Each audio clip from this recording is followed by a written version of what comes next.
Magandang hapon po sa inyong lahat. You may be seated in the presence of our God. Hallelujah. At alam po ninyo, isang malaking karangalan na muli po akong napadako sa lugar na ito upang patuloy na maghayag ng salita ng Panginoon. Una sa lahat, nagpapasalamat po ako sa ating Panginoon. Pangalawa po sa ating minamahal na Bishop Brother Eddie. At gayon din po sa ating minamahal na Pastor Ana for giving me a opportunity to use this pulpit to preach the message of our God. At sa oras pong ito, I would like to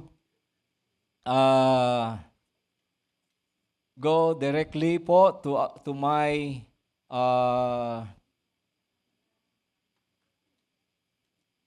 teaching for today. And again, we have new theme. At ang theme po natin, Breakthrough Kindness that Brings Favor. Praise God. At yan po ay atin pong matutunghayan sa Ephesians chapter 4, verse 32. Praise God. And may I request to each and everyone to please stand up as we read this very short passage or this text. And it says here, be kind and compassionate to one another, forgiving each other, just as in Christ God forgave you. And may the Lord add a blessing to the reading of His Word. Sige po, makakaupo na po tayo. At minsan pa, palakpakan po natin ang ating Diyos na buhay. Yan ho bang palakpak natin para sa ating Diyos? Praise God. Pwede bang palakpak na may kasamang sigaw? Amen. Praise God, praise God. Tayo po ay nagagalak dahil ito po ay araw na kung saan ay ginawa ng ating Panginoon upang tayo magsama-sama na sumamba sa Kanya. Amen. Are you excited? Oh, parang hindi naman. Are you excited? Praise God. Isa pa hong palakpak sa ating Diyos na buhay. Hallelujah. Yun hong abot sa langit. Na palakpak.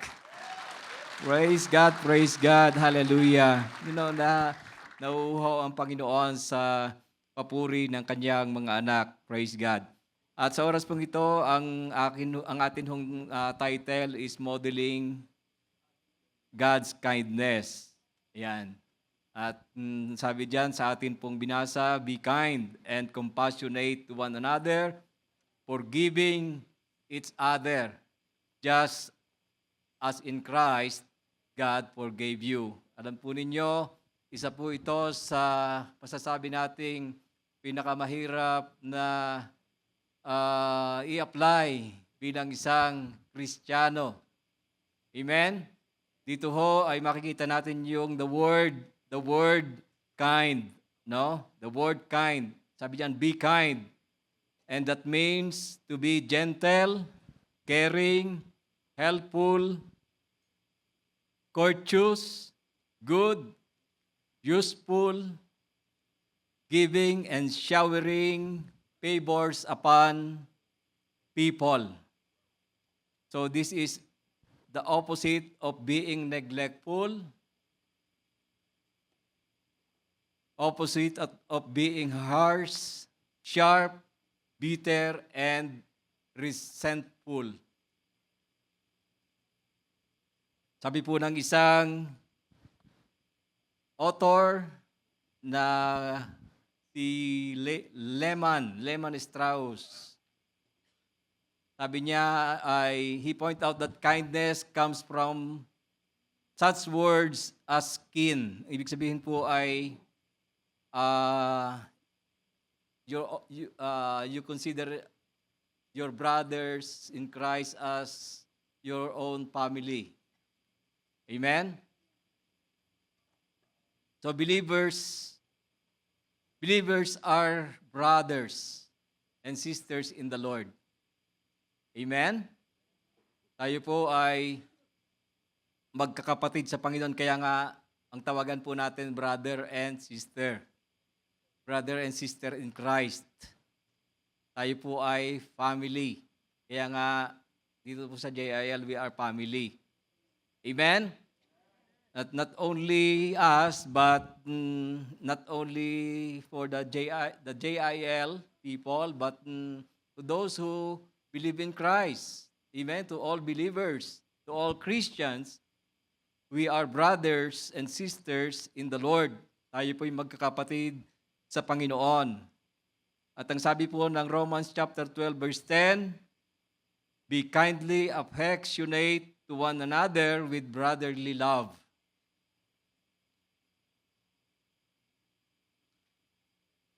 In honor, preferring one another. No? And the word here, forgiving, means to be gracious to a person, to pardon him or her for some wrong done. To pardon him. Kayo ho ba ay nagpatawad na? Yun.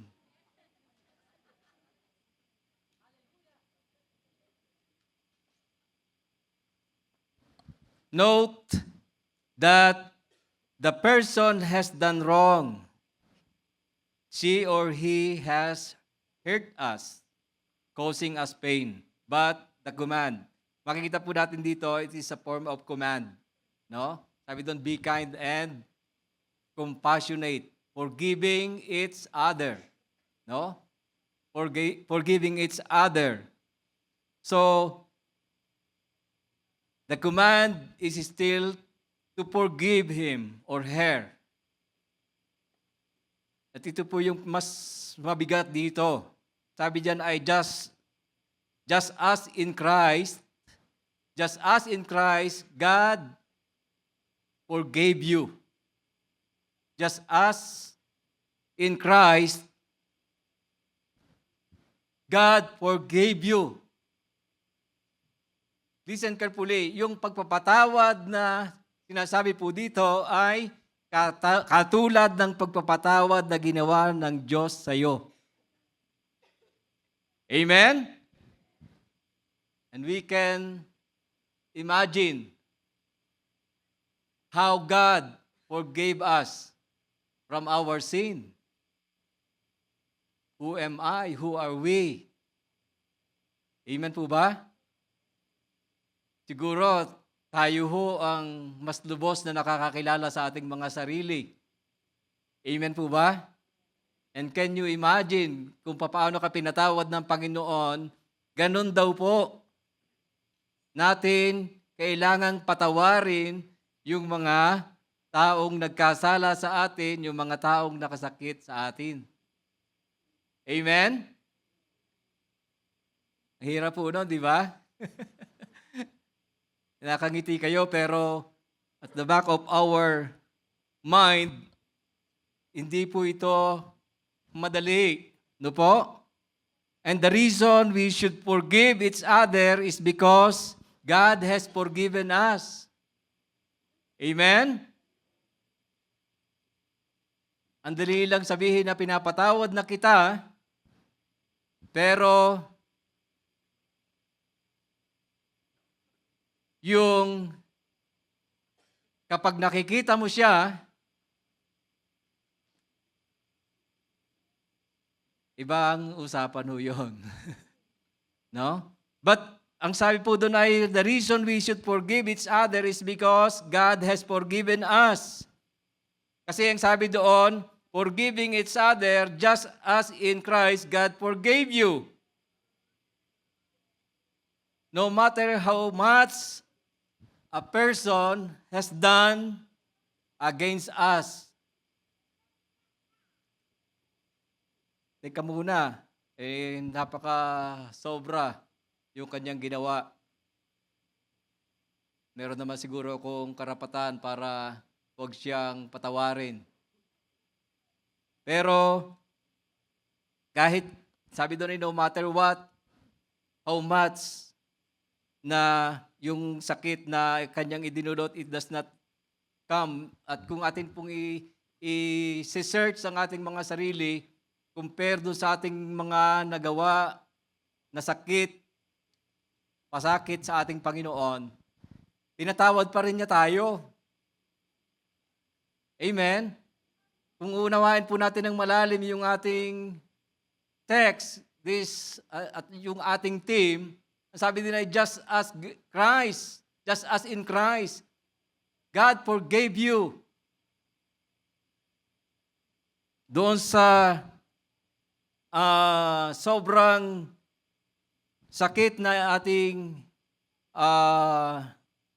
ginawa sa Panginoon at kasalanan sa Panginoon, pinatawad niya tayo. God has forgiven us. Why? Bakit tayo pinatawad ng Panginoon? For Christ's sake. You know?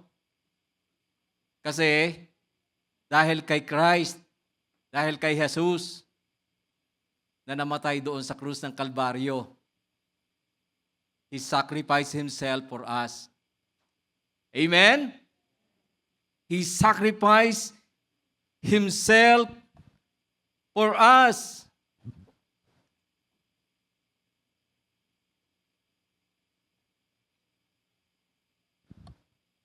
So therefore, God forgives us no matter what we have done. God forgives us when we want forgiveness. He forgives us despite our having rejected, cursed, ignored, neglected, and yung ating rebellion against Him. He has forgiven. He has forgives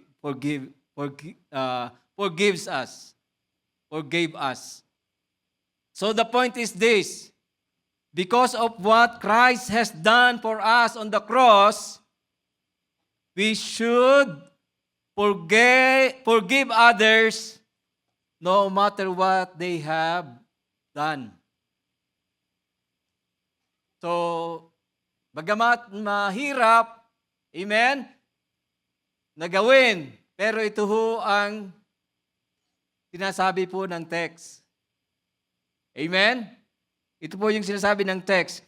Now, let's go back to kindness. Sabi po ng ating next slide, kindness means showing gentleness, compassion, and care toward others. Sabihin nga po natin, care. Care toward others. It's a heart that seeks to bless, not to curse. To bless, comfort, and encourage. When was the last time you encouraged your brothers or your sisters? Treating people with warmth and mercy, just as God treats you. Ganun ho tayo tinitreat ng ating Panginoon. Amen po ba? So ito ho yung sinasabi dito. So in our team, shows that breakthrough kindness brings special favor from God. Amen? Meron hong favor in doing kindness. That is, opens heart to the gospel, which means kindness softens resistance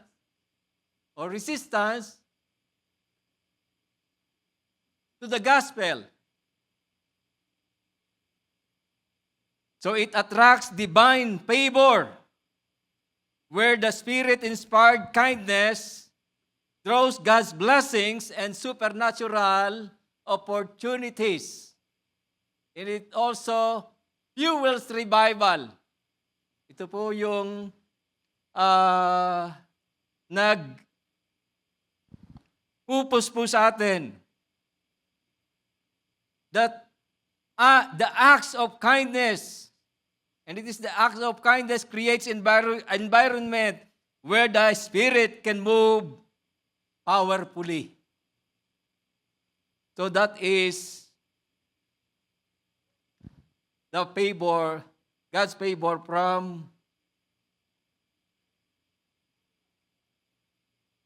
through our kindness.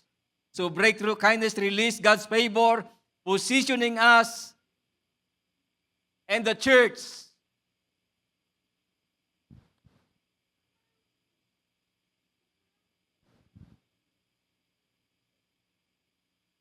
for what? To experience His abundant blessings and supernatural opportunities He brings. Praise God. Do you want to experience God's favor? Amen. Are you ready to receive God's favor? So breakthrough kindness that brings God's favor. So there are 4 reasons why we need to be kind to each other. Ano ba sa Tagalog yung kind? Mabuti, mabait. Sabihin mo sa katabi mo, babait ka ba? Pero alam po ninyo, yung kabaitan, hintayin nyo na yung ibang magsabi. Diba? Kasi minsan, binubuhat natin yung sarili nating upuan, mabait naman ako. Mabuti naman ako. Diba? Yan po, mga bagay na yan, hinahayaan natin yung iba ang pumupuri sa'yo.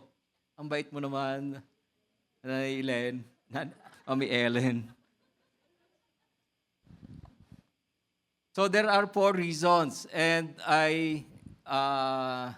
dito po, gagamitin po natin yung salitang care. Dito sa 4 na bagay, yung pong C, yan po stands for condition, and A for association, R for rejection, and E for expectation. So let's go to number 1, and that is condition. What is our condition or situation? So our condition, we are living, whether we like it or not, we are living in a sinful world. Amen po ba? Sabi po ng 1 John chapter 5 verse 19, we know that we are children of God. Tayo po ay mga anak ng Diyos. You know that? Amen? Alam mo ba yon? You are children of God. Kasi hindi ho lahat ng tao ay anak ng Diyos. Hindi ho lahat ng tao ay anak ng Diyos. Isa lamang there is only one and begotten Son, who is Jesus. But in John chapter 1 verse 12, those who receive Him and believe in His name, He gave them the right to become His children.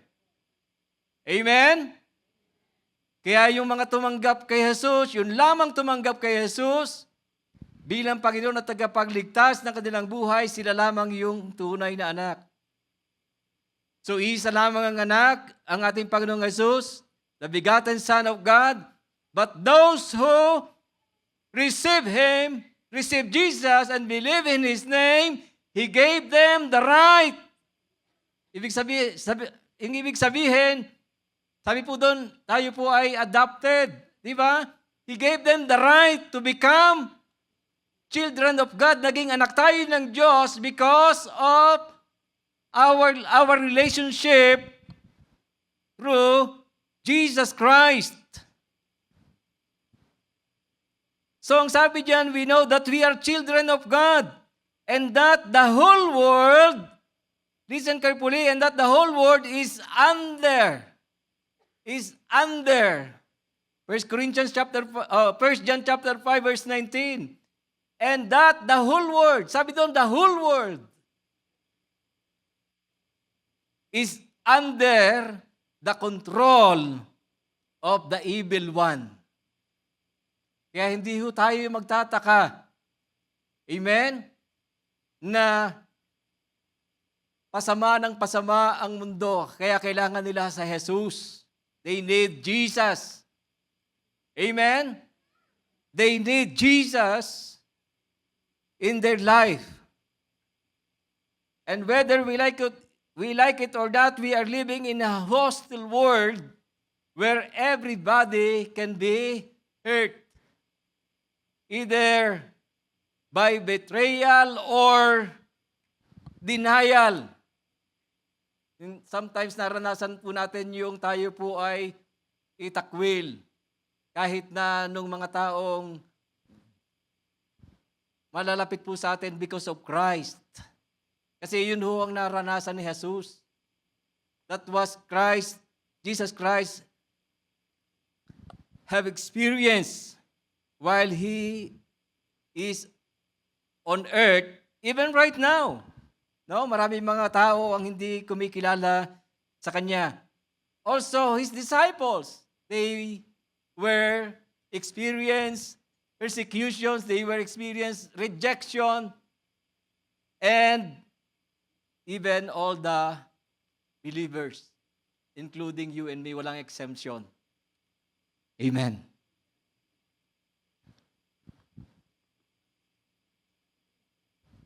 Why? Because we are living in a sinful world. So that is the condition. No? Kaya kailangan po natin, we need to be kind. Amen.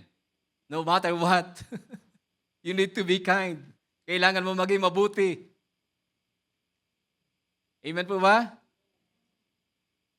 Actually, sabi doon, yung doon sa 1 Corinthians chapter 13, yung meaning ng love is, sabi doon, love is kind. Di ba? Number 1. Di ba? Love is patience, love is kind. Di ba? And the word kindness is, sabi po doon, ito po ay part ng fruit of the Holy Spirit. Amen? Part po yan ng fruit of the Holy Spirit. Dapat kasama po yan. Okay. So number 2 is the word, the letter A stands for accusation. Again, in 1 John chapter 5, verse 19, we know that we are children of God and that the whole world is under the control of the evil. And as long as we live in this world, we cannot separate our lives to others. So, ibig sabihin, kahit po tayo mga Kristiyano na, we are children of God, we are still here on earth. Amen? Naka-associate po tayo sa mga unbelievers. Amen? So, hindi naman pwedeng may sarili tayong mundo, di ba? Whether we accept it or not, kasama natin sila. Amen po ba? Even people who are totally different from us, people who persecute and give us hard times. Sabi doon. Kaya nga sabi ko sa inyo kanina, mahirap hindi madali itong command na ito eh. Sabi doon, be kind. Di ba? Kahit na yung mga taong nagbibigay ng sakit ng ulo mo. Di ba? So we have to show kindness to them in many different ways. Like, pwede ho natin, even sila po ay hindi natin kaisa sa pananampalataya, we need to pray for them. Amen? So we need to pray for the lost. Amen po ba?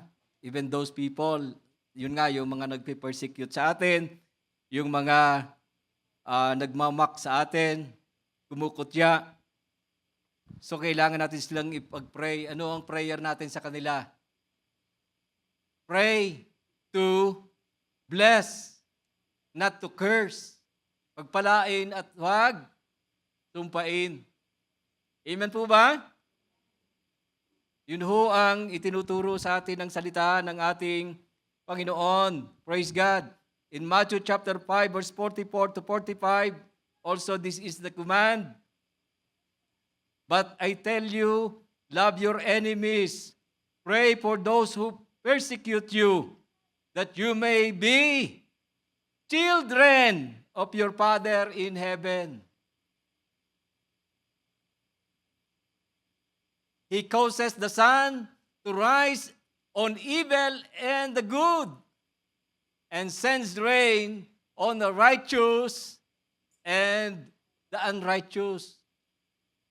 Tingnan niyo po, pag nag-snow pa, di ba lahat damay? Lahat naman, di ba? Pinapapatak din daw po ng Panginoon ang ulan sa mga masasama at sa mga mabubuti. Amen po ba? Kaya be kind. Be kind. Amen? Sabi doon ay, love your enemies. Anyway, may mga kaaway pa ho ba kayo? Wala na. Pero sabi doon, love your enemies and pray. Mga nagpe-persecute, madami. Ano po? Yan. Kahit nga sa Facebook di ba? Ngayon, bashers na No? Modern na. No? Very, prone. No? Di ba? Kasi, prone tayo kasi nga, nasa social media, na po tayo, world. Kapag kahit nga doon sa page namin merong mga nagme-message doon no? Pero sabi doon, pray for them. Pray for those who persecute you. Bakit? That you may be children of your Father in heaven. At sabi ng Romans chapter 12, verse 17, ay repay no evil for evil. Huwag daw po nating gantihan ng masama ang sama. Amen po ba? Kapag binato ka ng tinapay, sabi doon, batuhin mo ng bato. Nakalagay sa garapon.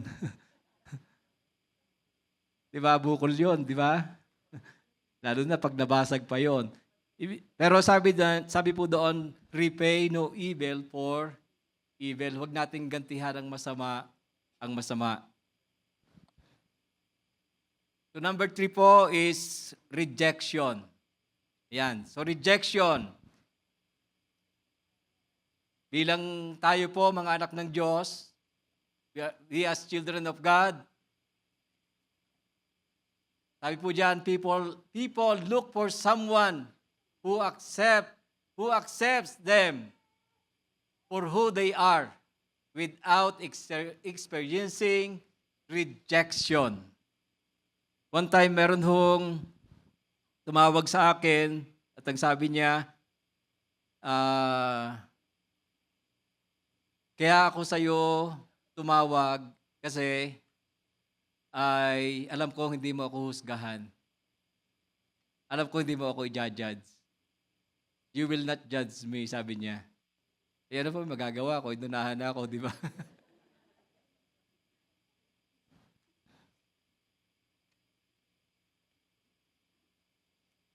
And in-expect nila sa dahil tayo mga Kristiyano, in-expect natin na hindi tayo judgmental.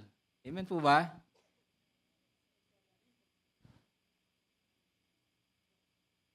Hindi ba kayo judgmental? Sometimes. Di ba? Yun nga, minsan sometimes, di ba, yung, lalo na sa church, di ba? Sa church. Nagpipreach si pastor, di ba? Tapos, may natutulog.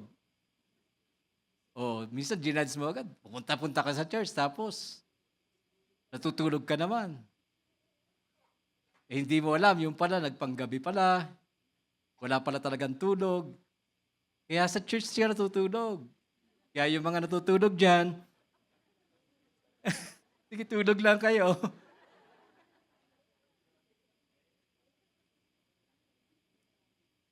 Di ba? Kahit nga yung mga may insomnia, di ba? Minsan pag nagbasa ng Bible, ang dali nilang makatulog. Oh, tawa nila ni Ellen. Naranasan nyo na ba yon? Pagbukas nyo ng Bible o pag nag-start kayo mag-pray, nasa Panginoon ka pa lang. Yung amen mo pag nagising ka na sa umaga.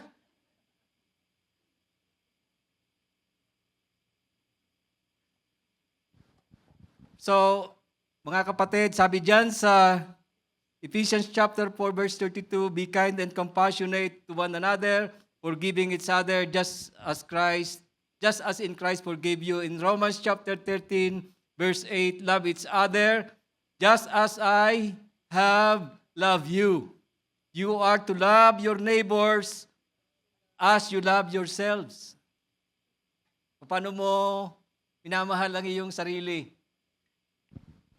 How do you love yourselves? Ito, gift ko sa sarili ko, brother. Brand new car. My gift to myself.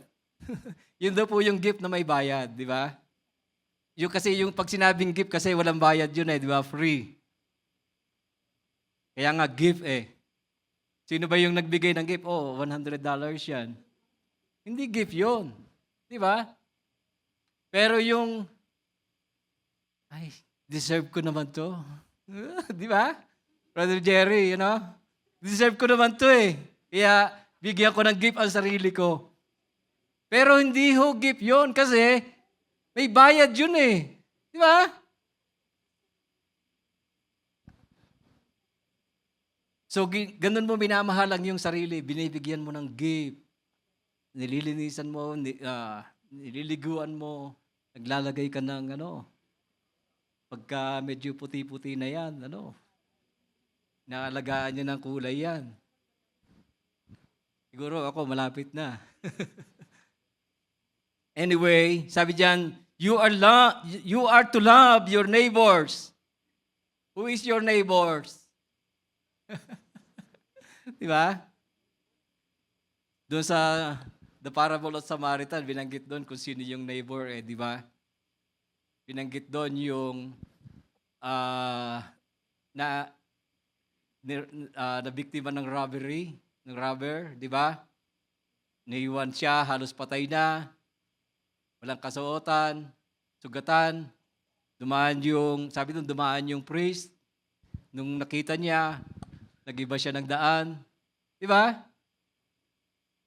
Pero yung Levites, ganun din, same thing. But nung dumaan yung Samaritan, di ba? Ang sabi doon, bumaba siya sa kanyang sinasakyang kabayo. And, sabi doon, kanyang tinulungan, pinunasan yung sugat, nilagyan ng oil, dinala bring him into an inn, at binayaran yung gastos doon. Sabi doon, kung kulang pa yan, babayaran ko pagbalik ko. Who is your neighbor, sabi doon? Yung nagpakita ng kanyang compassion. Amen? You are to love your neighbors as you love yourself. So kung paano mo daw minamahal ang iyong sarili, ganun din mo mahalin ang iyong kapwa. Ganun kasi tayo tinitreat ng ating Panginoon. So kung tutulong din lang tayo, huwag na natin siyang i-judge. Amen po ba?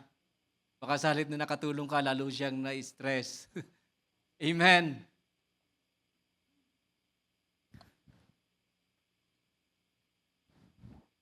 So pang-apat po ay expectation. People around us expect kindness from each other. Kasi Kristiyano ka di ba? Kristiyano tayo. Kaya in-expect nila, kind tayo. Pero yung inaabuso tayo, that is different thing. But, people around us, they expect. Amen? Na iba tayo, hindi tayo kagaya ng mga unbelievers. Amen po ba? Kaya nga, sabi nga doon, tayo yung mga tao na bago na yung buhay. Amen po ba? Kaya yun yung kanilang expectation sa atin. And that is the reason why we need to be kind. No? Kasi nga, yun yung kanilang expectation. That someone out there will care for them. That will listen to them. Kailangan ready tayo to listen to their ah, yung kanilang mga hinaing that will go with them in their plight. Sasamahan po natin sila hanggang sa huli. And sabi po dyan sa Galatians chapter 6 verse 2, carry each other's burdens. In this way, you will fulfill the law of Christ. Ano ba ang ibig sabihin nun? Carry each other's burden. No?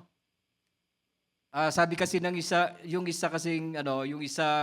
mayroong isang writer na ang sabi niya, human being is the only species that cannot survive alone.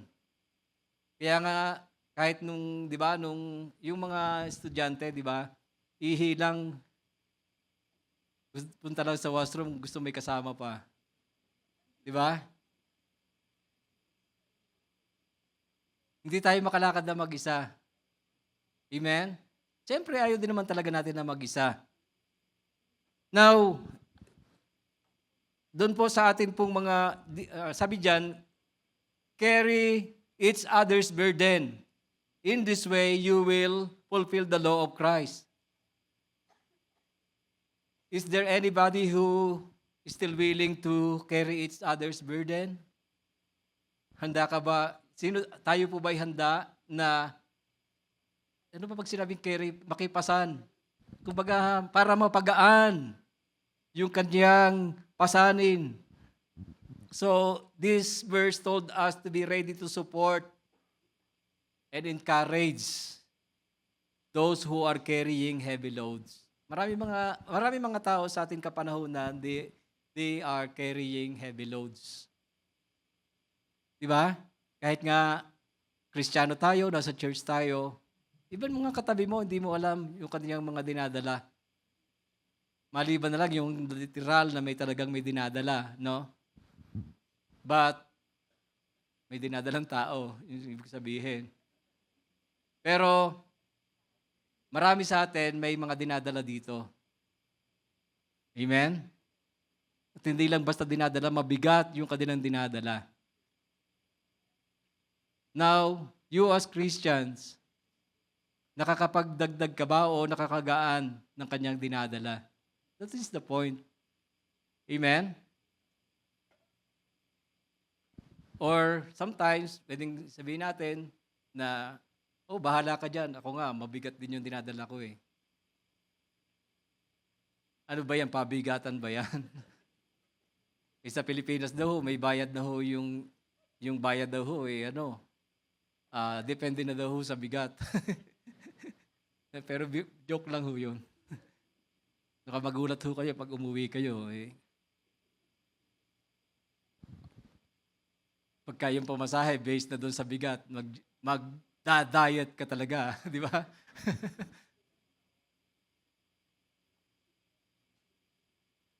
So let us be available. No? Let us be available. Kailangan maging available tayo na sometimes may mag-aas sa atin ng help. Amen? To offer practical help instead of ignoring them. Yun nga lang minsan na humihingi ng panalangin. Di ba?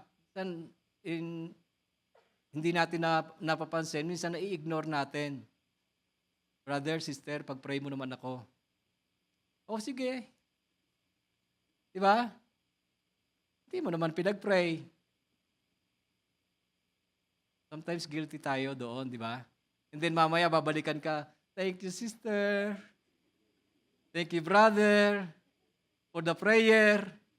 Di ba tayo nahihiya noon? Di ba? Isa nakaka-guilty, di ba? Yung ganon. So, let us be ready. Okay. Let's move on.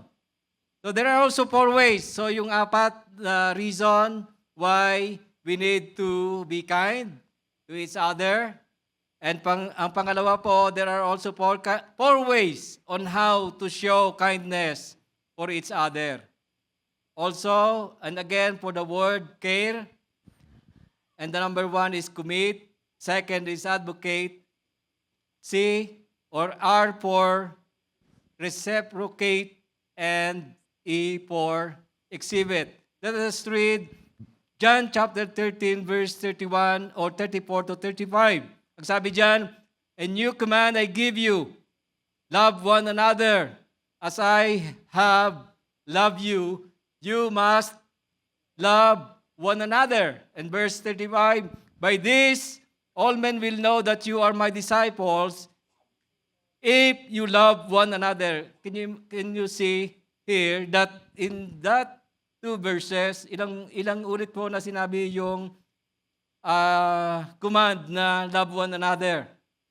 Di ba? So, yung word na commit, ibig sabihin po niyan, sabi diyan doon po sa verse 34, a new command I give you. Actually, hindi naman siya talaga bago. Kasi yun naman talaga yung command, to love one another. But ano po yung ibig sabihin? Yung new features. Yung focus ni Jesus dito is loving one another. In Ephesians chapter 2 verse 19, "Consequently, you are no longer foreigners and strangers, but fellow citizens with God's people and also members of His household." So, kanina, nabanggit po natin that tayo po we are brothers. We are brothers and sisters in Christ. Amen? So, yes, He command to love our neighbor, but He also emphasize that, sabi doon ay, love one another. Tumutukoy po doon sa mga magkakapatid sa Panginoon. Amen, brothers and sisters. So the mystery is that through the gospel, the Gentiles are heirs together with Israel, members together of one body, and sharer together in the promise of Christ, in Christ Jesus. So wala nang pagkakaiba yung mga, di ba yung mga nakakaraan na ma-mention po natin about the Gentiles and the Jews. Amen po ba? Yung mga Jews, they consider us nation of God, right? And the Gentiles, sabi sila yung mga hintil, sila yung outside Israel. But wala na daw pong pagkakaiba. Lahat po tayo, because we are now Christians, dahil sa pamamagitan po ng ating, because of our relationship with Jesus Christ, wala na pong pagkakaiba. There is no, wala na yung pagkakaiba sa mga hintils at sa mga Jew. Tayo po ay mga anak ng Diyos. And because we are children, we are heirs. Tayo po yung kasamang tagapagbana. Amen? That is why kung ano po yung promise sa Israel, yun din po the same promise ang ipinangako sa atin ng ating Panginoon. Amen? Can you say amen? So, love one another. Sabi diyan, a new command.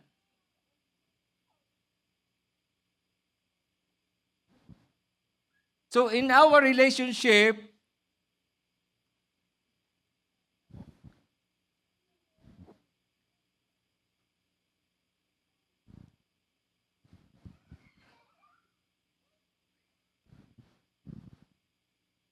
pag sinabing love your neighbors, pwedeng hindi ito yung, pwede yung mga unbelievers. Diba? Pero yung tinutukoy po dito ay yung mga magkakapatid sa Panginoon. Kahit minsan na hindi mo siya gusto, the way he or she talk, diba? Diba mayroong mga ganon?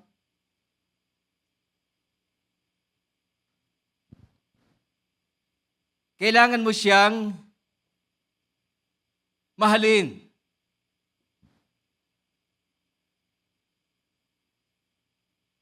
So sabi diyan, we are no longer foreigners and strangers, but fellow citizens, God's people, and sabi diyan, also members of His household.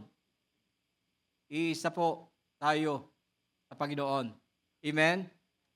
Members of His household. Tayo po ay isang pamilya. Kaya ang command, we need to, sabi diyan yung new command, kailangan natin diyan yung ating commitment. No? Kahit na mahirap siyang mahalin.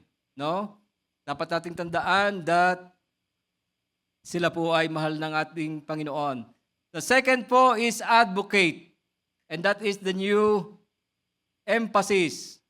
Ang sabi po dyan sa letter B, love one another. So, since that it has new features, it has also a new emphasis. And the command was given to the disciples, to the Christians. No?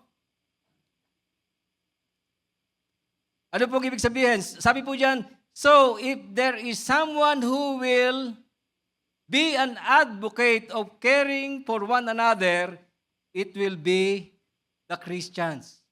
Kung yun hong mga unbelievers, sila po yung mga hindi mananampalataya, yung mga hindi mananampalataya ng ating Panginoong Hesus, baka misinterpret tayo ng iba, ay yung kanilang advocate ay magkaroon ng unity, magkaroon ng love, how much more ang mga tunay na Kristiyano. Di ba dapat sa atin yon nakikita?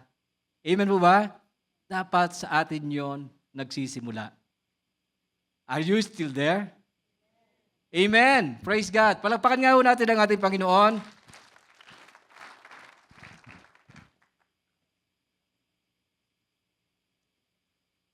And number 3 is reciprocate. Reciprocate. The new standard. For example, sa letter C, sabi diyan, as I have loved you, you must love one another. What does it mean? You are the one who received. Amen? And experience. So what must we do? What must we do? Ano dapat natin gawin? We need to share. We need to impart. Amen? Kailangan i-impart natin. Kailangan natin itong to let it flow. Kailangan ang love na ito mag-flow sa ibang tao. Amen po ba? So ito po yung nais ng ating Panginoon, yung standard ng Panginoon. The standard that Jesus set here is not, hindi po yung, sabi diyan, is not what can our brethren or church can give us, but what can we give to show them Jesus' love and kindness. Kasi kung ang iyong tutulungan lamang ay yung tumutulong sa iyo, di ba? Hindi po 'yon ang sinasabi po dito. Are you still there? Hindi po yun yung standard. Kaya nga sabi doon new standard. Ang sabi diyan, as I have loved you, you must love one another.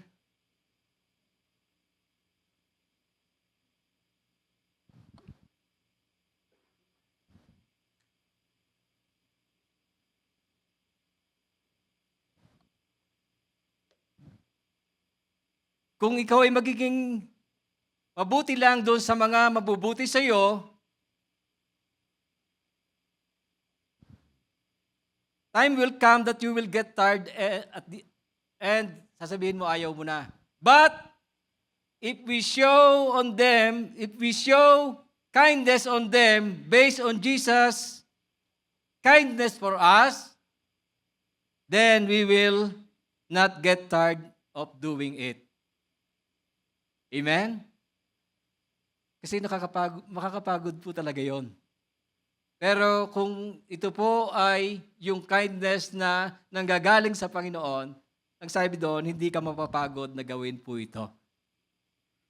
Amen. Amen. Palagpakan nga ho natin ang ating Panginoon. Praise God, praise God.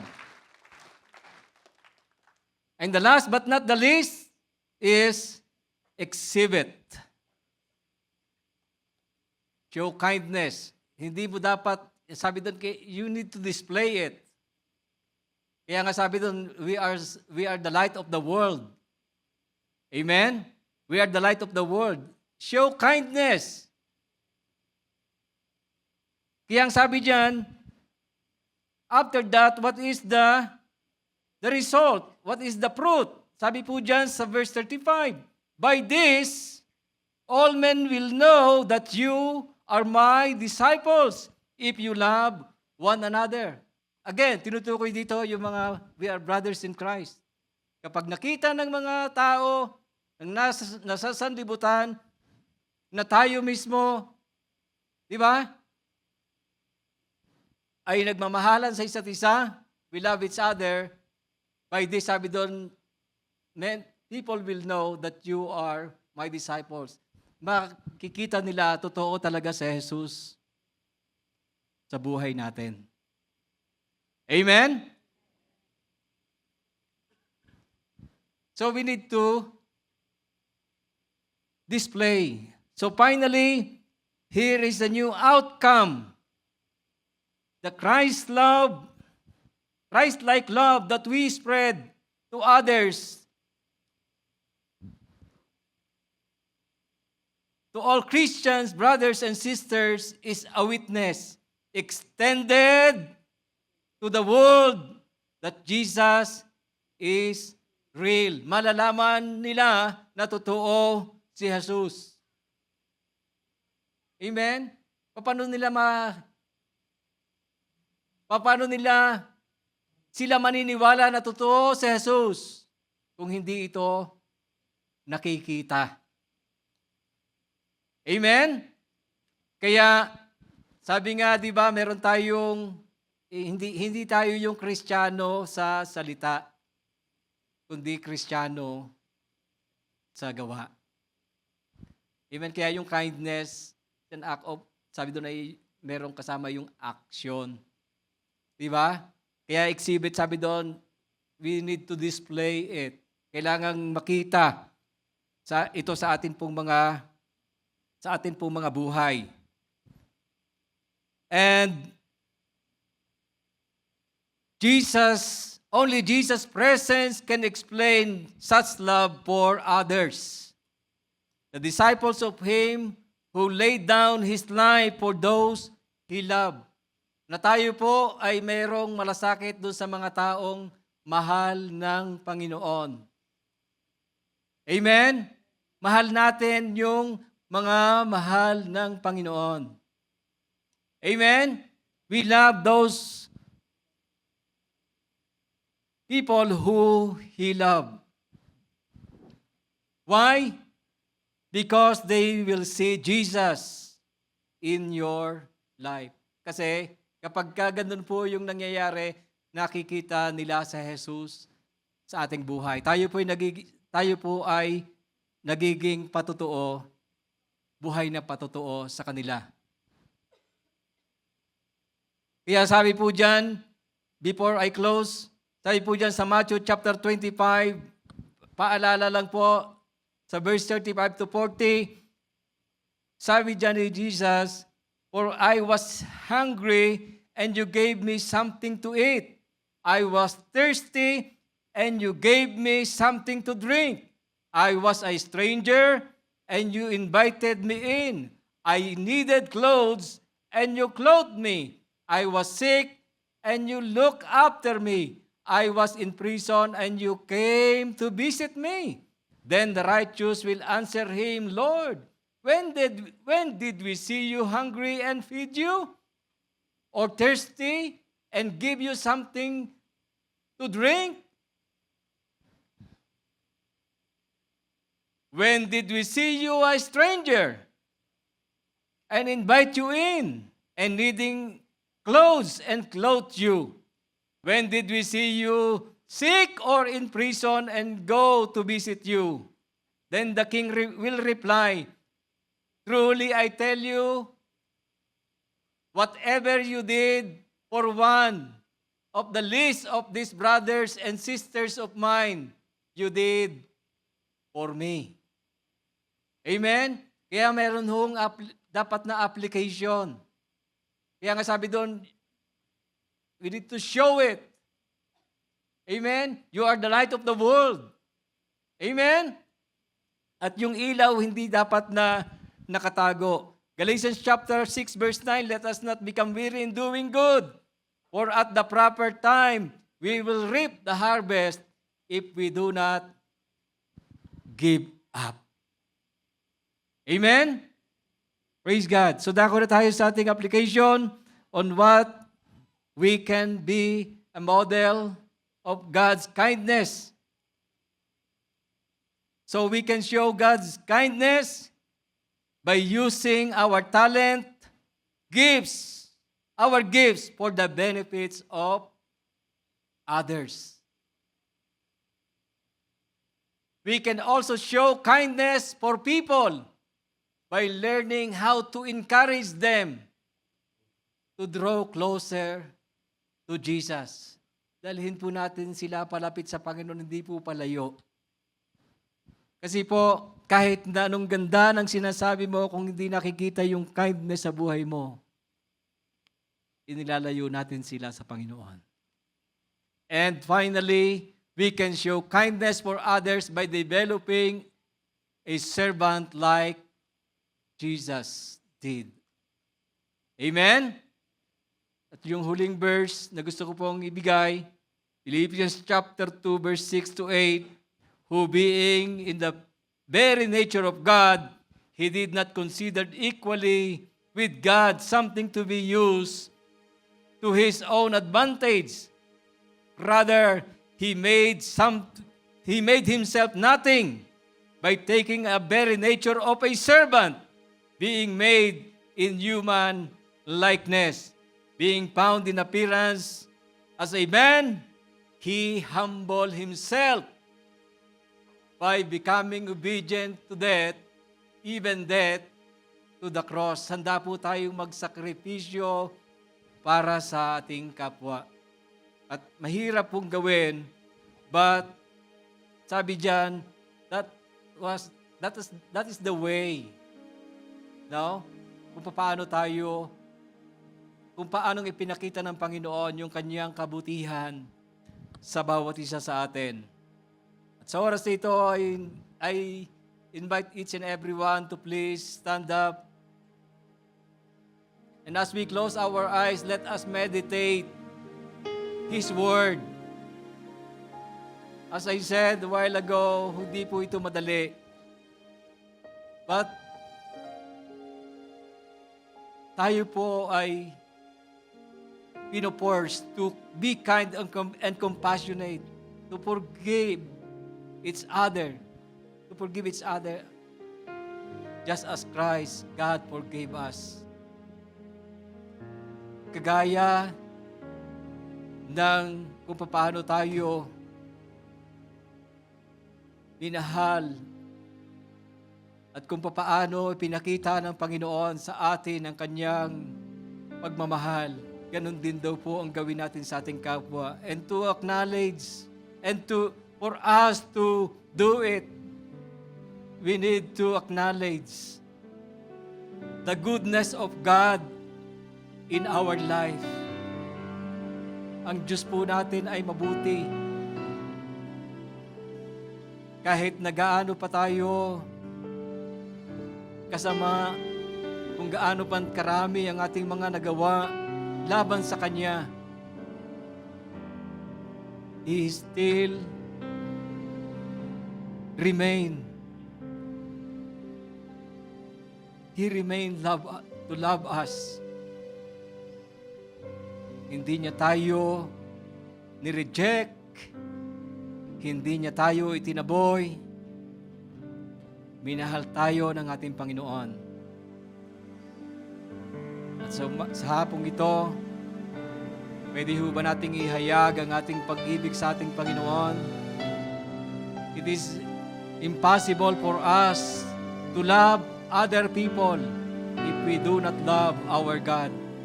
And if we haven't received the love of God in our life.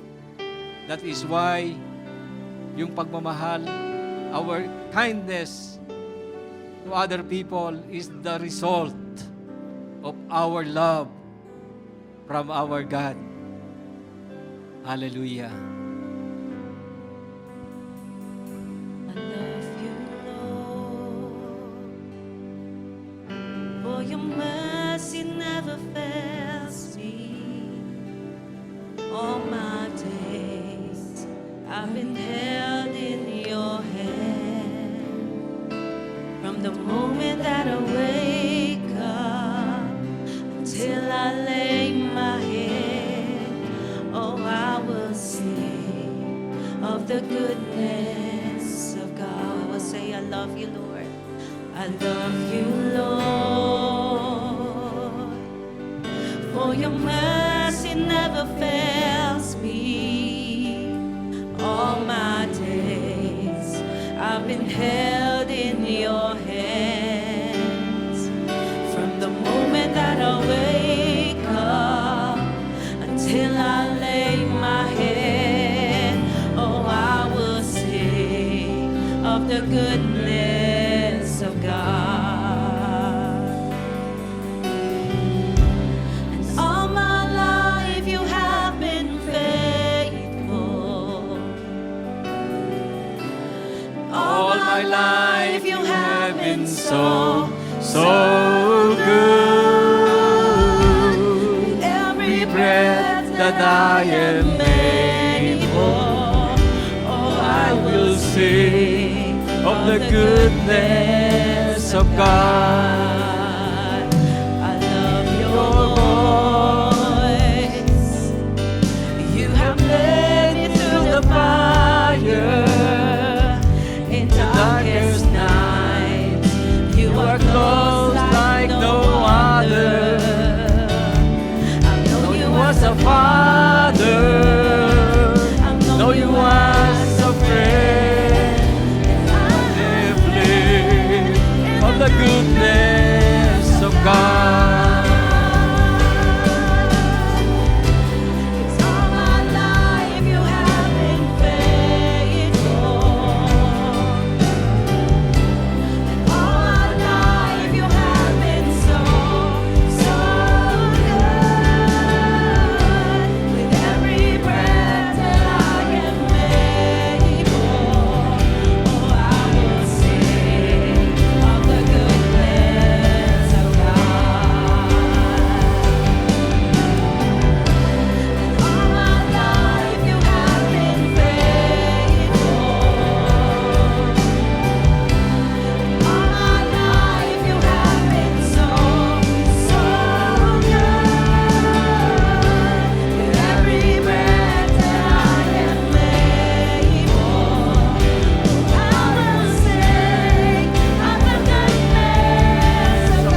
Thank you for your faithfulness upon your people. Lord, thank you for your grace and mercy upon us. Hallelujah. We praise you for your goodness that endures forever and for delivering us from all difficulties and in all storms of this life. Thank you, Lord, for providing all our needs. Thank you, Lord, for being a constant guide, leading us to the way of righteousness. We praise you, O God. Hallelujah. Indeed, your love inspires us to show kindness for others. Hallelujah. We pray that our life may reflect your light and continue, Lord, to help us to love or to reach those people you who want us to reach us. You want us to reach.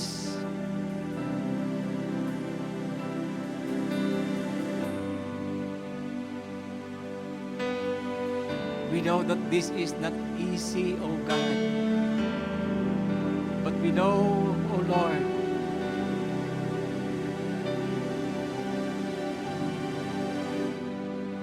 kami na nakaranas, for us who experience your kindness upon our life,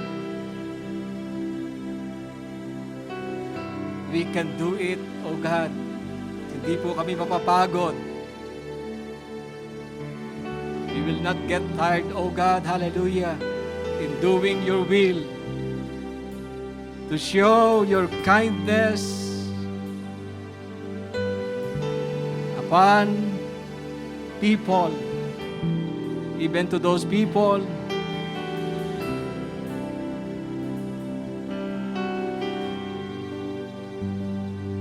even to the unbelievers, and most especially to our brothers and sisters in Christ. Hallelujah, hallelujah, hallelujah. And today, O God, we declare breakthrough. We declare breakthrough kindness that brings favor to all your people. Yes, in the name of Jesus. Hallelujah, hallelujah. At sa oras na ito, Panginoon, ikaw po ang nakakaalam ng lahat ng bagay sa aming buhay. People of God, this time I would like to pray for you. To those who are in need, just raise your hands toward heaven. Marahil napunta ka dito, meron kang kabigatan. Napunta ka dito, punong-puno ng kabigatan sa iyong puso. Yes, right now, the Lord is in you right now. The Lord is touching you right now. Just remember the goodness of God in your life. He promised that He will never leave you nor forsake you. Even you sometimes experience rejection from your brethren, from your brothers or your sisters. The Lord is here to comfort you right now. Hallelujah, hallelujah. Ganuman kabigat ang iyong problema sa oras na ito, ang lahat ng yan ay kayang-kaya ng Panginoon. Yes, in the name of Jesus. Sino man na may mga sakit at karamdaman, right now, just raise your hands. Believe that God is our Jehovah Rapha. He is our great healer. Right now, oh God, release your power, your miracle, healing power be upon your people. Yes, wherever you are right now, believe. Yes, and receive your miracle in the name of Jesus. In the name of Jesus. Hallelujah. And as we end, oh God, Lord, use us, oh Lord, to show kindness, your kindness to all the people through us. Gamitin niyo po kami, Panginoon. Yes, in the name of Jesus. Gamitin niyo po kami, Panginoon, bilang daluyan, instrumento, O God, to show your kindness. Use us, O God, as extension of your hands to all the people na minamahal mo, Panginoon. Hallelujah, hallelujah. So, hapong ito, Panginoon, thank you for everything. As we meditate your word, O God, hallelujah. Help us, O God, kagaya ng sinabi mo, Panginoon, to transform our heart, renew our mind. Make us a servant, Lord, like you. Thank you so much, and we give you the highest praise, O God, and we give you all the glory, all the honor and thanksgiving, in Jesus' mighty name. And everybody say, Amen and Amen. Hallelujah. Praise the Lord.